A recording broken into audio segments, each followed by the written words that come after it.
비트코인의 변동성은 다른 알트나 잡코인에 비해서 상당히 줄어들어 있기 때문에요. 큰 돈이 아니면 큰 돈을 벌 수는 없을 거예요. 투자하는 데. 그건 결과죠. 결과. 왜냐하면 비트코인하고 이더리움은 어느 정도 안정 궤도에 올랐기 때문에 증권에서 벗어난 거고요. 증권에서 벗어났기 때문에 안정해지는 게 아니고 추상화를 가다가 천재들이 극단으로 가버리는 거예요. 그게 비트코인이에요. 아예 없애버리는 거예요. 서버도 없고 그다음에 빼앗을 수 있는 금도 아예 없애버리는 거예요. 그러면은 말씀하신 추상화라는 게 그 가끔 가다가 북한 이런 쪽에서 탈북하신 분들 이제 새터민 분들 이야기를 제가 인터뷰를 들어보면 약간 그런 게 있대요. 북한에서는 약간 좀 힘든, 그러니까 뭐 평양에 계신 분들 말고 힘든 상황에 있는 분들 같은 경우는 소유권이라는 게 내 눈앞에 있는데 이걸 누가 가지고 있는 사람이 없으면 내가 집어가도 된다는 게 기본 마인드라는 거예요. 예를 들면 우리나라 와서 가장 힘든 게 화장실에 휴지가 있으면 이게 아무도 가진 사람이 없냐? 그럼 내가 그거 두루마리 쓰고 집에 가져가도 되는 거 아니냐? 요 마인드 끼기가 되게 힘들었다고 하셨거든요. 근데 말씀을 들어보면 눈에 만질 수 있고 내가 지금 갖고 있는 게 아니면 내 것이 아니다라는 게 지금 북한이 바로 위에 계신 분들의 생각인 거잖아요. 근데 교수님은 이게 우리는 지금 아니 그래도 그거는 주인이 뭐 어떤 제조공사라든가 자동차는 뭐 내 거라든가 부동산은 뭐 토지 권리증이라든가 이런 거니까 내 거라고 이렇게 생각하는 것 자체가 이게 발전된 거다. 과거엔 그러지 않았다. 이런 말씀을 하시는 건가요? 그렇죠. 농업혁명이 바로 재산권 혁명인데요. 네. 농업이라는 것 자체가 1년 동안 투자의 산물을 가을에 갖고 가는 거잖아요. 그렇죠. 수렵인들의 소유 개념이 바로 점유입니다. 점유. 지금 말씀하신 게 점유권이죠. 점유는 내가 주머니에 갖고 있어야 되는 거예요.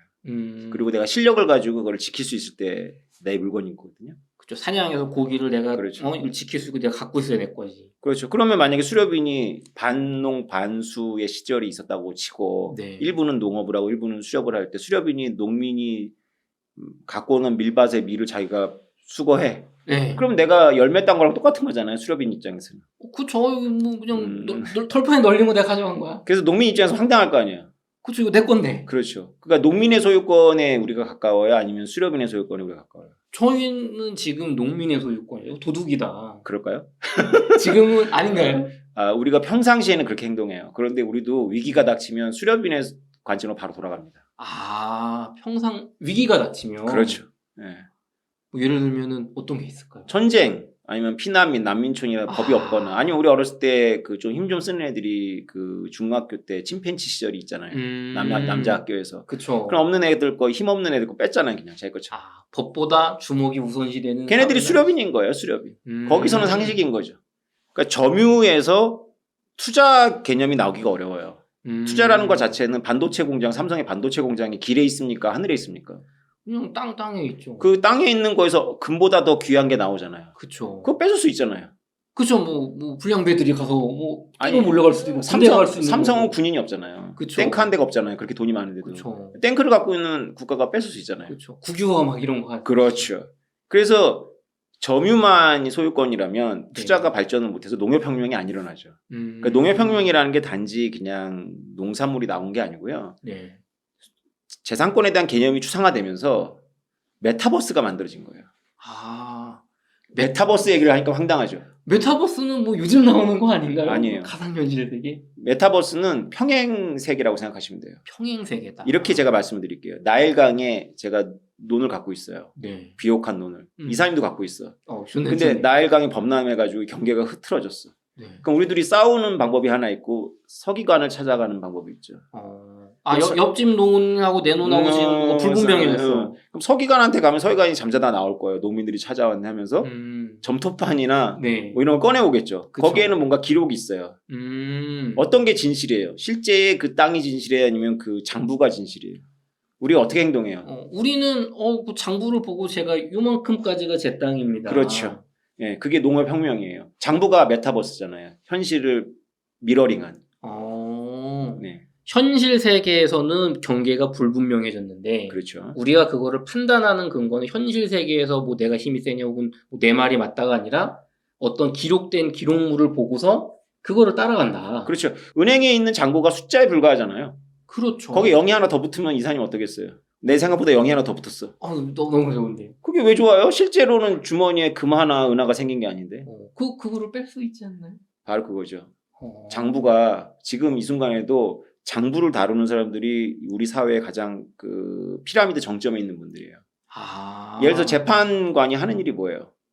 재판관 하는 일 보면 되게 따분합니다. 맨날 판결문 쓰고 있어야 돼요. 그쵸. 판례 보고. 판결문이라는 게 장부예요. 왜냐하면 그거는 돈을 다루는 장부가 아니라 한 사람의 어떤 형사적인 감옥을 몇 년 보내야 되는지에 대한 장부고, 네. 그가 언제 죄를 씻는지에 대한 장부고, 또 실제로 민사에서는 채권 채무에 대한 조정 장부고, 회계사들이 하는 일이 뭐예요? 장부 갈고 하는 거죠. 장부를 다루는 일이죠. 그렇죠. 인류가 이렇게 초연결 사회를 만드는 순간부터 메타버스를 다루는 사람들만 열쇠를 갖고 있었고 특권을 부여받았고 그들이 실제로 우리의 지배자들입니다. 메타버스를 지배하는 자가 실제 현실을 지배하니까요. 그러네요. 지금 생각해 보니까 정말 말씀대로 장부가 현실에 우선한다는 말을 저는 그렇게 주의 깊게는 생각을 안 해봤는데, 그거를 정말 어떤 공적 기관에서 판결하는 기관에서 뭔가 인정할 만큼의 장부를 조작한다거나 혹은 변경할 수 있다면 그게 사실은 현실에서 인정받는 게 맞지 않습니까? 길에 있는 차가 내가 길에 세워두는 거는 그 차에 대한 등기가 저한테 돼 있기 때문이에요. 그런데 만약에 진짜로 그 탈북민 얘기하셨는데 점유만이 가장 최상위의 소유권이다 라고 한다면 장부의 시대가 아니죠. 그때는 판사나 회계사나 은행의 서버를 관리하는 사람이나 창고를 지키는 서기나 아무 힘이 없어요. 실제로 총을 갖고 도끼를 갖고 칼을 다룰 수 있는 기사 계급이 힘이 있는 거예요. 뺏을 수 있으니까. 그렇죠. 그때는 정말 무력이 필요한 그렇죠. 거고. 그러면 학교에서 뭘 가르치냐면 칼싸움을 가르칠 거예요. 근데 우리가 학교에서 배우는 게 칼싸움 쪽으로 가르치는 게 많을 것 같아요? 아니면 장부를 훈련하는 쪽으로 가르치는 것 같아요? 결국에는 장부를 훈련하는. 그렇죠. 어떤 건 다 장부입니다. 그게 메타버스예요. 메타버스가 오늘날 떠온 게 아니고요. 그 장부들을 서로 심리스하게 연결해가지고 하나의 사이버 공간을 만들다는 게 지금 메타버스의 큰 계획이죠. 그럼 거기에서 뭔가 신원인증이나 재산권을 보호해야 되잖아요. 그렇죠. 그게 비트코인이에요. 이게 다 연결되는군요. 그럼요. 예. 야, 이게 작가님 지금 여쭤볼 게 정말 많다는 생각이 드는데 이게 지금 제가 여기 짧게 얘기한 것만 해도 인문학 강의로다가 농업혁명에서부터 비트코인까지 메타버스까지 한 학기 강의가 나옵니다. 대학원. 이거는 정말 요것만 파악을 하고 이게 디테일로 들어가면 정말 몇십 시간이 나올 것 같은데 여기서 정보 비대칭, 그다음에 엘리트하고 우리들과의 관계, 우리가 과연 엘리트를 창고지기를 믿어야 하는가? 창고지기는 황금 열쇠를 갖고 있을 거 아니에요. 마스터키. 여관 주인이 갖고 있는 마스터키. 그렇죠. 아무리 자유를 외치는 사람도 여관 주인이 마스터키가 없는 세상을 원하진 않거든요. 왜냐면 손님 중에는 이상한 짓 하는 사람들이 있고. 그렇죠. 근데 여관 주인이 마스터키를 갖고 있다는 건 여관 주인의 도덕성을 우리가 믿는 거잖아요. 그렇죠. 내가 밤에 자고 있는데 문 열고 들어와갖고 그러면 안 되죠. 내 애인을 뭐 겁탈한다거나 아니면 내 거를 가져간다는 생각을 하면 끔찍하잖아요. 그렇죠. 근데 엘리트들 중에 간혹 그렇게 해요. 그게 우리가 신문에서 보는 비위, 특권을 이용한 남용 이런 것들이죠. 그러면은 이런 이골드 같은 경우는 다시 원론으로 돌아와서 이런 추상화 과정을 싹 거쳐서 정말 괜찮은 정말 혁명적인 물건이라고 할 수 있는 게 나왔는데 결국에는 서버가 있고 현실에 실체가 있다 보니까 운영자가 있다 보니까 국가기관에서 한 번에 제압이 되더라. 그렇죠. 그러니까 추상화를 가다가 천재들이 극단으로 가버리는 거예요. 그게 비트코인이에요. 아예 없애버리는 거예요. 서버도 없고 그다음에 빼앗을 수 있는 금도 아예 없애버리는 거예요. 그게 왜 필요하냐고 물어보는 거예요. 어차피 장부인데. 중요한 건 장부거든요.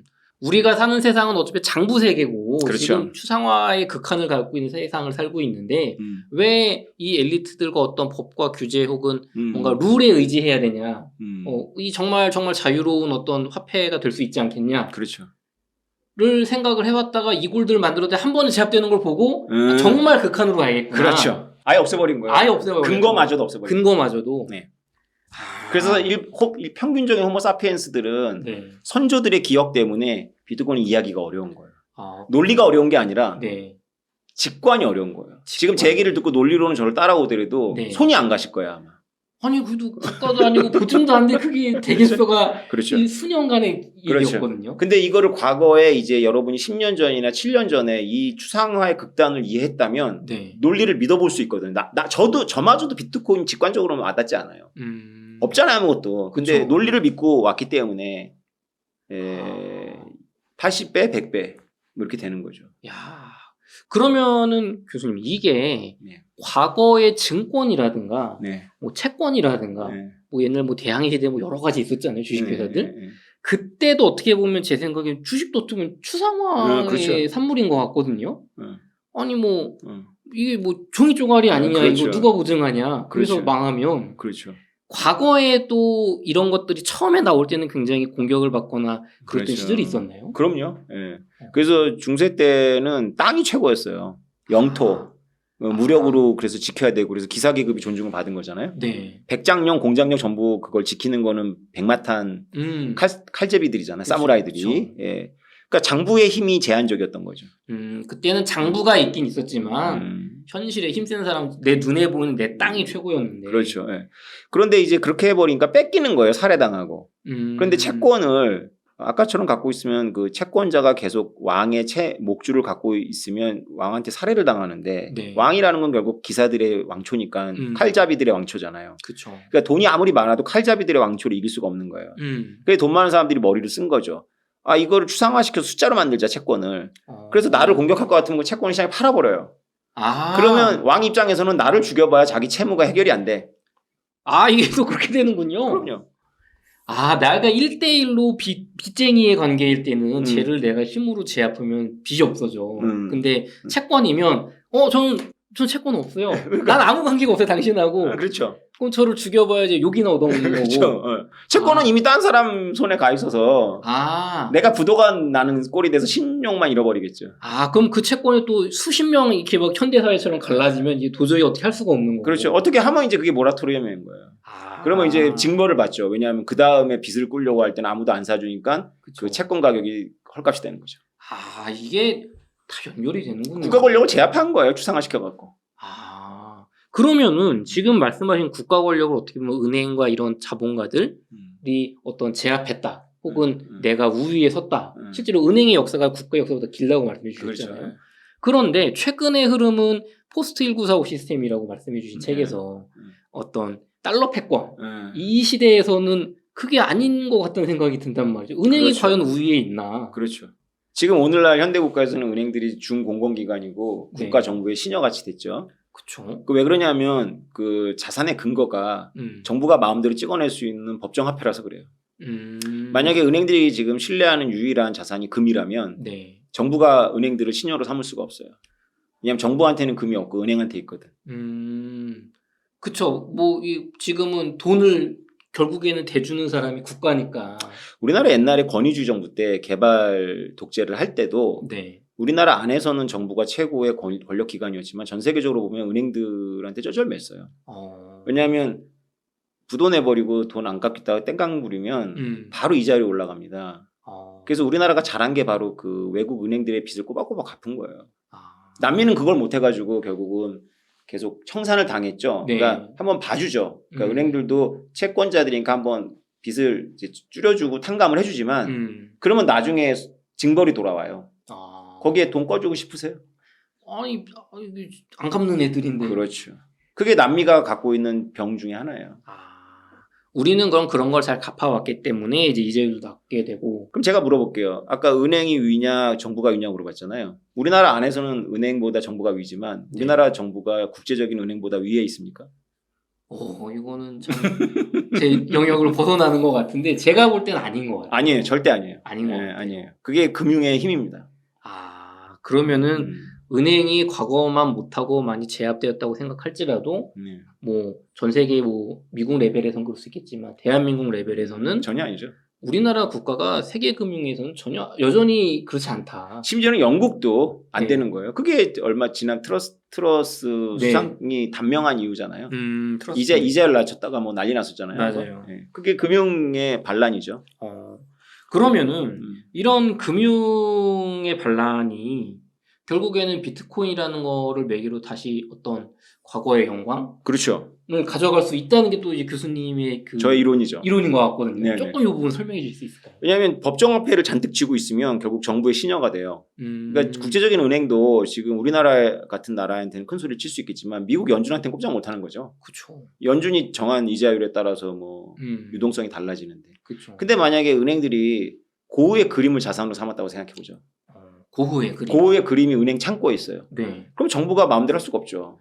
사람들이 정말 고유의 그림의 가치만 믿는다면, 정부가 찍어낸 돈을 안 믿고, 그러니까 정부가 찍어낸 돈을 갖고 오면 고유의 그림에 이게 10,000분의 1조각이야 이렇게 해서 신뢰를 갖는 거라면, 정부가 힘이 있는 게 아니라 그 고유의 그림을 관리 보관하고 있는 금고를 갖고 있는 은행들의 힘이 있겠죠.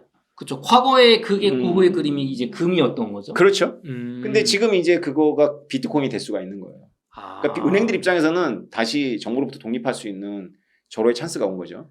야, 이게 현대 사회를 사는 지금의 눈으로 보면은 은행이 어떤 국가와 한 몸이 돼서 움직이는 듯한 느낌을 받지만 이 수백 년의 역사를 보면 사실 은행은 아무랬어요. 독립적이었다. 독립적이었고 전쟁의 배후에 있었죠. 배후에 있었다. 은행이 허락 안 하면 전쟁이 안 일어납니다. 유럽에서. 돈을 안 꿔주는데요. 그 엄청나게 대출을 받아서 많이 했다고 하더라고요. 그럼요. 네. 좀 되게 먼 얘기까지 왔는데 네. 교수님 그러면 네. 비트코인하고 이더리움은 네. 비증권으로 분류가 되어 있어요. 네. 교수님께서. 그럼 일단 증권과 비증권, 그러니까 여러 코인이 있는데 비증권은 뭐고 증권으로 분류되는 건 일단 이건 무슨 차이인가요? 그거는 미국의 그 판례법을 따를 수밖에 없어요. 미국의 SEC의 판례법에 의하면 하위 테스트라고 하거든요. 네. 첫 번째 투자 행위가 일어나야 돼요. 투자 행위. 네. 두 번째 공동 사업에 투자해야 돼요. 회사 같은 걸 말하는 거죠. 네. 세 번째가 중요한데요. 제3자의 노력에 의해 가지고 이 자산의 가치가 변화돼야 돼요. 제3자의 노력. 그 제3자라는 거는 이제 저걸 말하죠. 뭐 회사 기업가라든가 뭐 이런 걸 얘기하는 거예요. 그래서 투자 행위가 일어나고 뭐 이런 건데요. 비트코인이 이 정의에 잘 안 맞아요. 왜냐하면 비트코인 일단 그 발행자가 안 팔았어요. 사토시 나카모토가. 그렇죠. 채굴을 하게 했죠. 그렇죠. 안 팔았어요. 그 발행자가 안 팔았으니까 일단 투자를 받아가 시작한 게 아니에요. 네. 근데 이더리움은 팔았어요. 처음에 투자를 받았어요. 이더를 주고 비트코인을 얻어가지고 개발을 하거나 뭐 처음에 이제 했죠. 그래서 이더가 증권 시비에 늘 말리는 거예요. 특히 리플이 이제 너 증권이야, 무허가 증권이야 했더니 리플이 지금 소송 중에 계속 이더를 시비를 걸는 거죠. 쟤도 그랬죠. 그렇죠. 그래서 미국에 새로운 기준이 또 있어요. 충분히 분산되어 있으면 네. 증권이라고 규정하는 거 실효성이 없어요. 증권이라고 선언했을 때는 네. 규제하려고 하는 거거든요. 그렇죠. 발행자를 무허가 증권 발행으로 한다거나 할 텐데 이더리움은 실효성이 없다고 보는 것 같아요. 왜냐하면 이미 충분히 탈중화가 되어 있으니까. 나머지는 이제 그 회사나 그 발행자를 기소하거나 뭐 옥에 가두거나 아니면 벌금을 때리면 제압이 가능하죠. 그래서 이제 증권 시비가 있는 거죠. 그러면 어떻게 보면은 이게 증권으로 분류가 되면 어떤 국가 권력에 의해서 제압당할 수 있는 명분 같은 게 된다고 볼 수 있는 거죠. 저는 그렇게 보지 않아요. 저는 그렇게 보지 않는데 대부분 그렇게 생각하죠. 근데 증권이 되건 안 되건 대부분의 잡코인들은 정부가 마음 먹으면은 내일이라도 당장 없앨 수 있어요. 어떻게 그런가요, 교수님? 비트코인 같이 이렇게 퍼져 있는 게 아니거든요.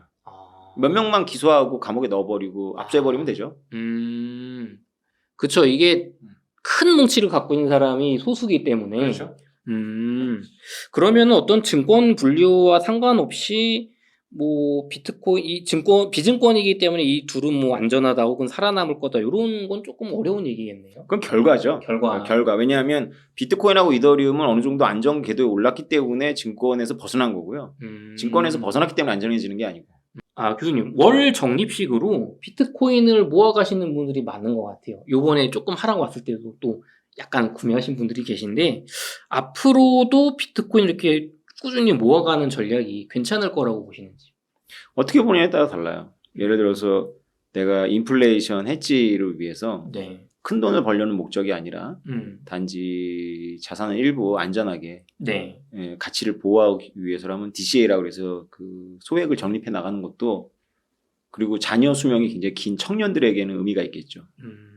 그런데 비트코인의 변동성은 다른 알트나 잡코인에 비해서 상당히 줄어들어 있기 때문에요. 큰 돈이 아니면 큰 돈을 벌 수는 없을 거예요. 투자하는 돈.